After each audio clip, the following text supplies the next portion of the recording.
it's Monday Malarkey's 10th and final race of Series 1. Tim Humpton will win the series. Lee Louis is the ladies' championship winner. Rob Miller will come second. Carl Axel Pedersen and Evans Oystersson. That is the interesting thing to work out tonight. Who's going to get that third podium slot? There are trophies for the best. The best three in each category, ladies and the unisex ones, and of course the best of six. Now then, we have a pacer. If you haven't seen this before, the little white silhouetted rider right out the front is a pacer. It starts off at 30 kph in our races, will run for 1 kilometre, and you can see what happens. All those riders that went up level with it or overtook it suddenly have their brakes slammed on and they get chucked out the back of the peloton. Watch carefully. Rider just going up there, West London rider just going level with it. The brakes will get slammed on and that rider will get thrown back, as you can see there just about in the distance. Now, the pacer's speed will rise to 50 kph. Look, somebody else has just gone past, brakes get slammed on and they get spat out the back. So you don't want to go level with the pacer. But as you can see now, the pacer speed does increase. So gradually in this 1 kilometre neutralised zone, the pacer will usually get ahead of the riders and they can actually race each other now without fear of going alongside the pacer. And the race just begins to open up now as we see that. So we believe that this gives you a smoother sort of start to the race. A lot of online races have everybody absolutely flying off the start line, and if you get the pacer too slow, they'll all fly off when the pacer packs up. But we think this gradual thing where you don't quite know where the pacer is going to lose you means that everybody can get involved in a little bit of a peloton, and the race will unfold naturally, or more naturally we'd like to think. Anyway, we shall see over time. This is a new feature, especially on Indy Velo. So what we have got is this group edging away. Now we've got 3 groups, as you can see in there at the moment, and I think once they split up at this point, it's not really going to, as they go past the pacer now, the pacer's neutralised, so it's quite okay to go past. Now this little group, so we've got one rider off the front. It looks like Tim Humpton taking an early bit of a lead off the front in the early stages. I don't think this is going to be a decisive move. Everybody just rolling up and catching him up. So if we look along the bottom of the course, you can see the profile there, fairly flat at the moment. You can tell that you can tell from the pictures anyway, can't you? If you look along the bottom, you'll see this little arrow pointing downwards. That's basically where the rider we're focused on is, and you can see it's fairly flat till that big mountain in the middle. They go down that, and there's one little ramp before another flat to downhill finish. Basically this is about going inland on the island. The flat bits tend to be along the coast, and there's a big inland mountain to climb. I said mountain, it's not mountain size in real life. So you can see the coastline goes in and out. Now we do get wind factor, of course, in these races, as you'll know if you've watched these before, and so as the road twists around the coastline, they go in and out of headwinds. You can see at the moment the arrow in the top right hand box pointing directly as where they're going. It's changed a little bit, but they have got a headwind at the moment, and you can see the speed there, 44 kph, is not slow all the same. So putting out a fair pace despite the obstacle of the wind. And of course, if somebody's doing all the work on the front, you can sit in a pack like this doing very, very well. Now, the riders in the yellow jerseys are riders who are not affiliated to a registered team on Indy Velo, and they will get allocated a yellow jersey at the start of the race, despite whatever they picked. That's something we are looking into to see whether they can keep their own jerseys, but they arbitrarily get put into a random team because of the way the race is set up at the moment, and the settings are such that if you have a team's classification, you are going to get riders allocated. Unallocated riders are going to be allocated to a fictional team. Now, other kits to look out for: the light blue with the red and white jerseys, those are R3R. The red jerseys with the white stripe around, ECKD, the E-Cycling Club of Denmark. The jersey you're looking at the moment, the blue and white, is West London VR. This is, in fact, it's South District Wheelers. Wheelers. It's a new kit. Fantastic kit. It's very similar to Watford Velos actually, so slightly confusing for me, but it does look good. Back onto a West London one, and this is an unallocated rider. This is Harry Smits, in fact. We love Harry. He's from the Netherlands and has a great sense of humour, we can tell you. Back up the front, Top Jimmy now leading this front bunch. Now you can see on the right hand side there are effectively 5 bunches, this front bunch, and then 4 others, some of which are solo. You see Eileen Davison in there and Harry Smits on their own. Simon Miller, also from Southport District Wheelers, in Group 3. Group 2 is Andy Evans from West London. Now you can see a couple of the R3R riders up here at the moment leading. That's Rob Miller is one of them. You can see, as I say, the kits to look out for. The Southport District Wheelers kit you see there, ECKD, R3R, West London, and the all white strip is Tim Humpton from Electric Spirit in all white. Anybody in yellow is a solo rider, not in a team. So you can identify where the teams are. The grey is Morten Vong. He's doing very, very well recently. Won't win the series because he hasn't done enough races. But with Series 2 coming up after this, it should be good. Now this peloton's holding together quite well, and everybody's holding their places. Nobody getting away or anything like that. But I think we all know that this is going to be decided on the mountain, and it's great to see the peloton. But it'll be fascinating to see whether it breaks into solo riders or little groups as they go up the mountain. We like the idea of little groups because it leaves the opportunity for small sprints in each of the groups at the finishing line, which is entertaining, and it's competitive and exciting for the riders too. So looking forward to see what happens. Now you can see we're getting ever closer to the mountain. There are a couple of bumps before we get there as we go back and have a look at Andy Evans now, who's dropped off the group. Not sure if Andy just slipped off and never quite got on again and is just riding his own pace now, or whether he was struggling. We shall find out. A little bit surprised to see Simon Miller that far back. Simon from Southport District Wheelers, like myself, has organised a few online races in his time. Fantastic club, by the way. We rode down. They had a big cycling festival down in Tunbridge Wells. Southborough's just outside Tunbridge Wells in Kent, in the southeast of England or UK. They did a cycling festival. We rode over. Absolutely terrific club, it has to be said. So they've got 2 riders in here tonight. They've got Simon Miller and Julian Fussell, both of whom I know personally, having met them in real life down at their cycling festival. Absolutely fantastic club. Look out for them. I think they'll probably, looking at the fact they've got a kit and everything team set up on our Indivelo, I think we will be seeing more South District Wheelers. I would certainly expect so, given their track record.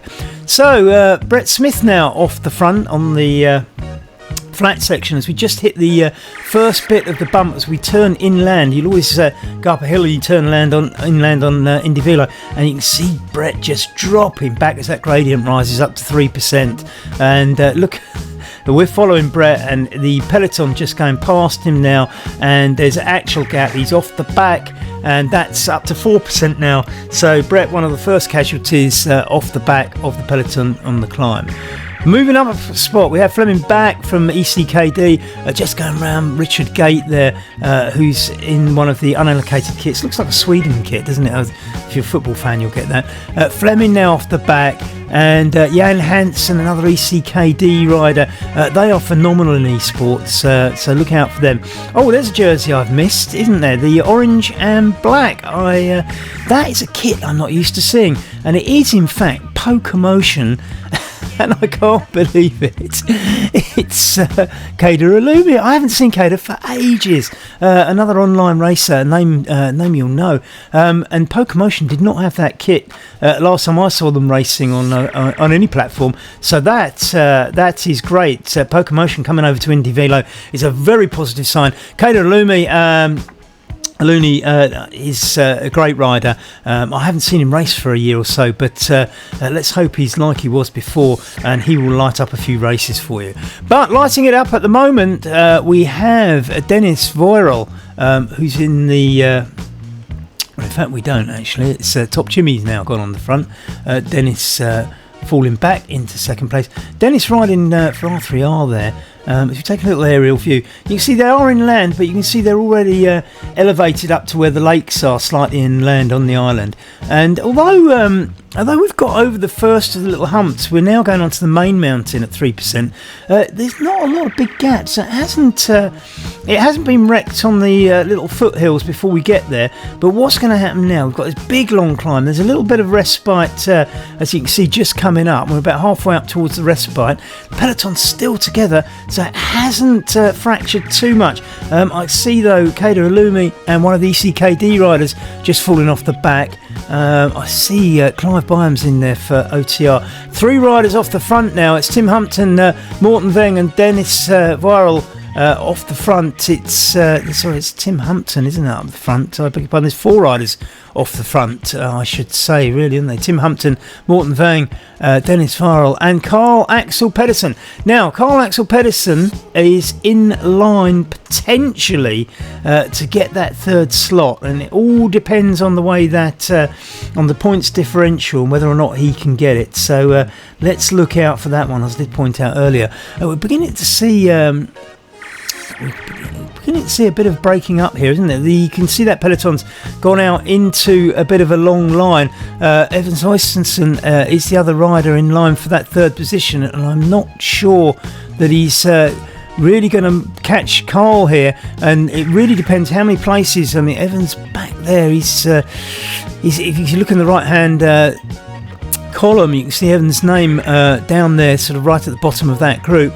It depends really whether Carl can bridge the gap. He's probably, right now, Evan would hold on to 3rd place maybe, but we'll have to see how that pans out right at the end. So we're focused on Top Jimmy now, James from Uxbridge, and you can see the gaps are appearing. It's taking its toll. They're just over halfway up the big hill in the middle. You can see the horizon with the kind of bald mountain up there. We're not going all the way up to the top of that. We're going over the side of it. But you can see here now, Morten Veng is pulling away handsomely, and this is probably a winning move. Tim Humpton though, very, very strong, and Tim has a fantastic finish. So Tim just sort of clawing it out there, and let's see who can get after, if he can get over the top. Carl Axel Pedersen. Now remember, if Carl might be sort of 10 minutes ahead of Evan, but it's the number of places between them, and I think Evan might be holding enough places just to hold on to that. So let's see what pans out, shall we? As we go back, Rasmus Feldball, we've just seen Jaap Snavers in this little group. Now, if this group can hold together, and they are getting towards the top of the mountain, we might have a nice little bunch sprint amongst these guys. Top Jimmy in there, Jaap Snavers. Who else have we got? Anders Beauregard, and Rob Miller's in there with Evan Oysterson as well. Julian Fussell, you can see just in the distance for South Pacific Wheelers. Top Jimmy just pulling away a little bit there. Is he making a move that's going to hurt everybody? The 3R riders riding together here, surrounding Jaap Snaver in the yellow there. Interesting, you got a Danish rider in very much what I'd call Sweden football kit, but as I say, we'll have a look at that, because I think it'd be nice if people could ride their own kit. Top Jimmy's lost that little advantage. They've all caught him, and look at this, Julian Fussell coming strongly onto the back of that group. Maybe he's going to go past. They're getting very close to the top. That was a fantastic catch by Julian. Brett's going for it again though, isn't it? Top Jimmy's going for it again though. Top Jimmy eking out a bit more as they get up to the top of the mountain. Julian Fussell, will he go round the R3R rider and chase Top Jimmy? He's certainly going round. Can't see, it's Dennis Voirel, isn't it? And as we get over the top of the mountain, we see Morten Veng now coming down at some pace, and here we have Carl Axel Pedersen and Tim Humpton in pursuit. So these two may be just jousting it out at the finish. Tim is probably a very, very strong finisher, so you think that Carl will want to get away from him if he can on the descent, but Tim's having none of that. He's clinging on to Carl's wheel on this descent, and it looks like if Tim can slow down a bit for the bend, which sort of thwarts the speed a little bit on that descent, but I think Tim's on his way to winning the championship here. Rasmus Feldball now, the ECKD He's got Dennis Farrell, the Swiss rider, on his wheel. Again, this could be another little duking out at the finishing line. This is Top Jimmy. He's got away from the pack behind. Julian Fussell now something like 13 seconds behind. Julian just pulling away from the R3R riders here, though. Rob Miller, Evan Oystenson, Jep Snavers and Anders Bogard in that group, and Julian actually not eking out that much of it. He's lost the little advantage he had, but they're hammering it down at 67 kph down this mountain. Morten Veng there leading the race handsomely at the moment, and he's got a big lead now, 25 seconds on Carl Axel, Xander Pedersen and Tim Humpton, and they've got another 20 odd seconds ahead of Rasmus Feldborn, Dennis Farrell, the Top Jimmy group. So it looks like Morten Veng might be in a very, very good position. Now, he's at the bottom of the big descent. He's just got this little climb to do. And if he can get over that, with the sort of gap he's got at the moment, there should be no reason to suspect he's going to give up the win on this race. Here's Tim Humpton chasing away. He's 24 seconds behind now. He's got Carl Axel, Xander Pedersen with him. You can see the pair of them there as Carl just takes a little turn on the front as they try to chase down Morten Veng. But 25 seconds is the gap, and I don't think they're going to make that one up. Dennis Farrell now is another 19 seconds behind them. He's got Rasmus Feldborn with him, strong rider, but it's not going to be a win today for Rasmus as we catch up with Top Jimmy, who's following them, and there's a big gap back to Top Jimmy, 27 seconds. Now Top Jimmy has only got 5 seconds on the little group behind him. If they work together, they could chase him down. Here they are, 5 of them. Julian Fussell in there, 3R riders, and of course Evans Oystenson chasing a podium slot in the yellow here. So let's see what happens with these guys, shall we? And back to Morten Veng now. He's 24 seconds, so he's holding the gap, and he's nearly at the top of that little ramp, and I think if he gets over this crest, there is no chance of Tim catching him. Carl and Tim, they're still 24 seconds behind. They're holding that gap, but I think he's going to eke out a little bit on the descent and probably make it impossible for them to catch him. Here we are. This is Carl and Tim now working together, but it's still 24 seconds. It's just not not moving out in or out at all, is it? It's just holding at that. It's 26 seconds now as Morten goes over the top. He'll probably grab a couple of seconds. It's 27 seconds now as he does the descent. They're getting very close to the top, as we can see visually, and it's out to 28 seconds. They're not going to catch up now, are they? 2.6 kilometres to go. As we move back, here is Dennis Farrell, and moving back a bit faster than that. This is Top Jimmy. He's been caught by these guys in the other group, hasn't he? You can see Julian Fussell just in front of him there, and I think Top Jimmy's sort of been caught on the descent there, perhaps. We look back to Fleming Back and Clive Byam of OTR just ahead of him. OTR usually in white, green and black, of course. But and here we have the Pokemotion kit, the brand new one. Fantastic. Quite resplendent. It looks similar colours to Brasio, of course, but distinguishable because they don't look the same. So here's Richard Gate. We haven't mentioned him much, have we? This is Brett Smith. Brett's he was in that group and was the first to be dropped off on the climb, wasn't he? And he's only just made the top of the mountain. Big gap, quite a way behind now. He's 2:32 behind Richard Gate. He's not going to make that up. Andy Evans also struggling. Andy Evans has got Simon Miller of SDW, Southborough District Wheelers, absolutely piling up the mountain, going to catch him. So all Andy Evans' advantage over Simon seems to be eroded on this climb. I'm not really sure why. I wonder if Simon's got a second win on the second bit of the climb, or maybe Andy's just fatigued a little bit. But look at Simon going by now. They are near the top though, so I don't think Andy's going to worry too much about this because you can see where the top is, and once they're over, it'll be a descent. Now, descending can be a skill on these, so don't run anything off. Andy just closing up onto Simon's wheel as they go round the bend. Now, who's going to put a bit of extra pressure in? And I think it's Simon. He's pulling away. He's making the most. He's pedalled hard off the top, and this is a good tactic. He's eked out a little bit of a gap between him and Andy. And if he plays his descent right, it might be decisive. That gap is just about holding at the moment, but We'll have to see what happens. I think, if anything, it might be closing a little bit. Back to Eileen Davison. She's going to finish second in the Ladies' League. Great to see there. Eileen from Scotland, of course, rides with West London VR. And she's just coming over the top of the mountain as well. And she will enjoy the descent, no doubt. Harry Smith's everybody's favourite Netherlander. That's taking up the back. Now, back to another yellow jersey. They all look the same, don't they?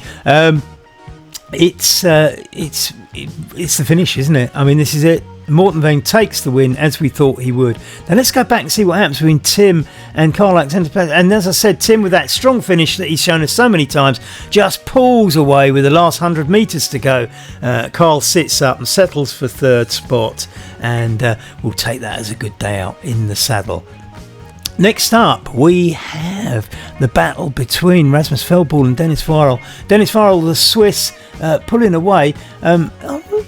Past Rasmus, I mean, they're running out of road, but Rasmus is quite a strong rider, and they're pushing out 56 kph now, so it's not slow. I think the gap's got a little bit bigger, but it might be holding at the moment.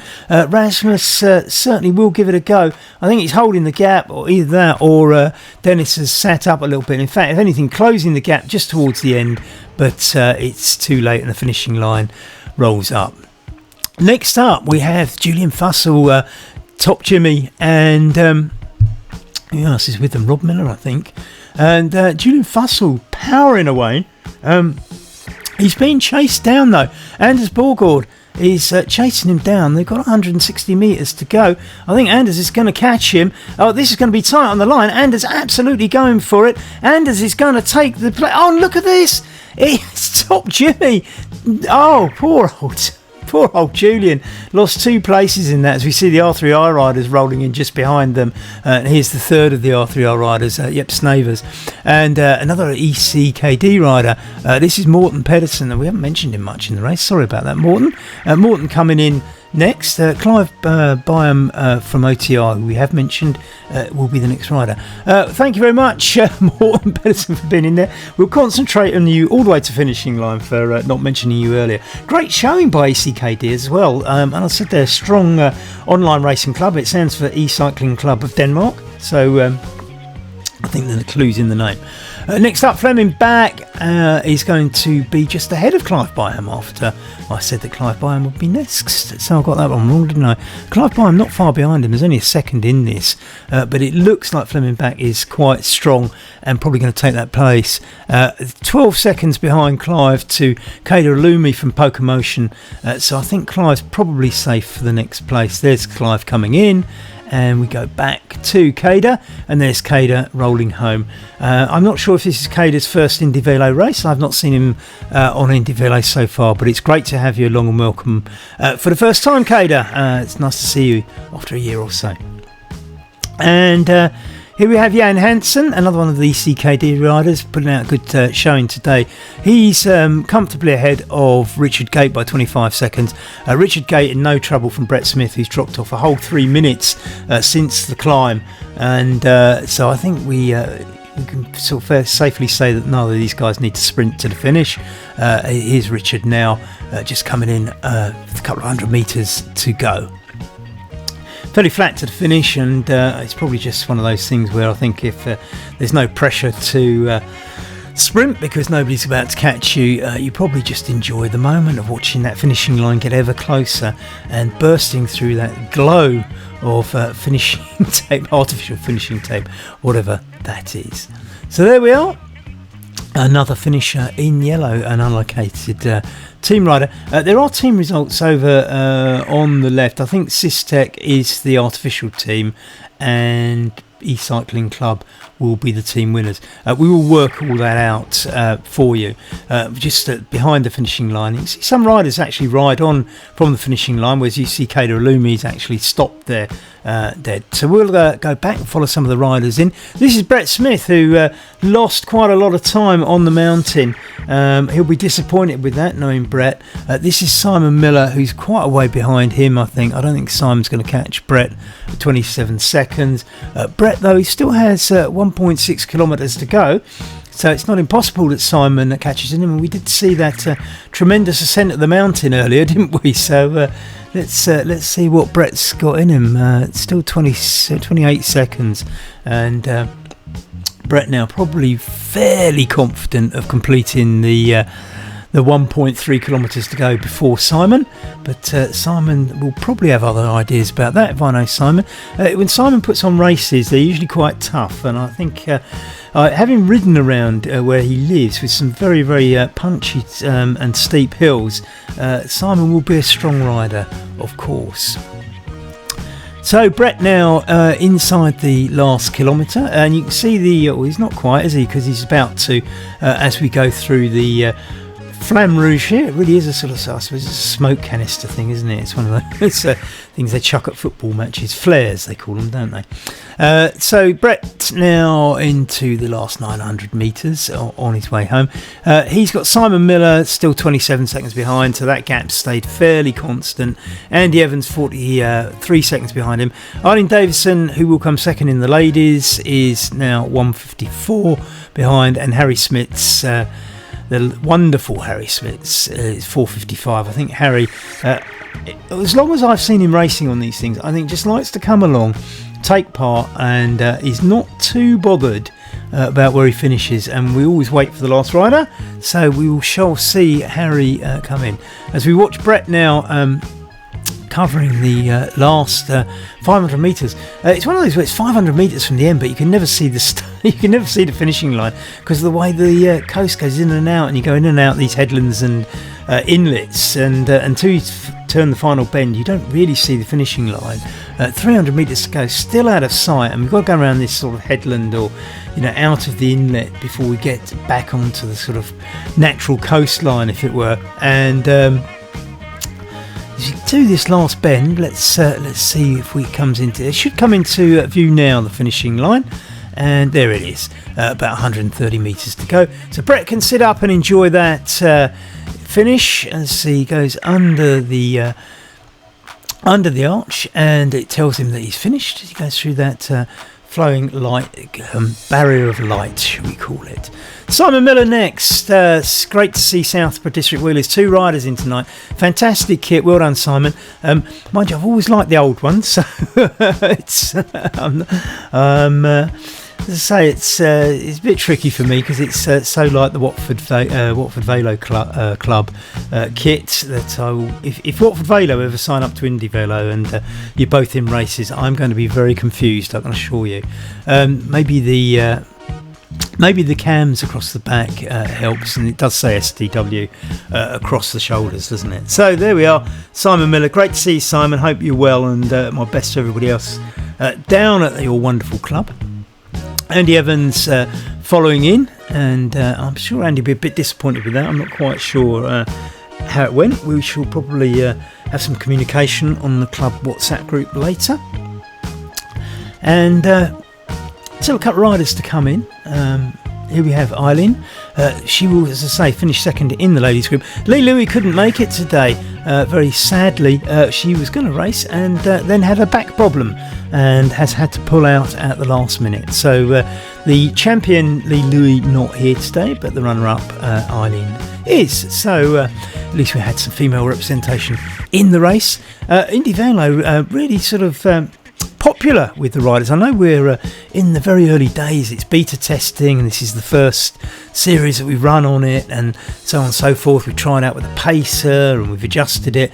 These are exciting experimental times, but the feedback has been absolutely phenomenal, and it's nice to see riders coming back, and it's nice to see so many riders like Kada Alumi, for example, today, who I haven't seen for a while, and then suddenly they pop up, and you get the impression that Indy Velo is being talked about because people are taking an interest and turning up.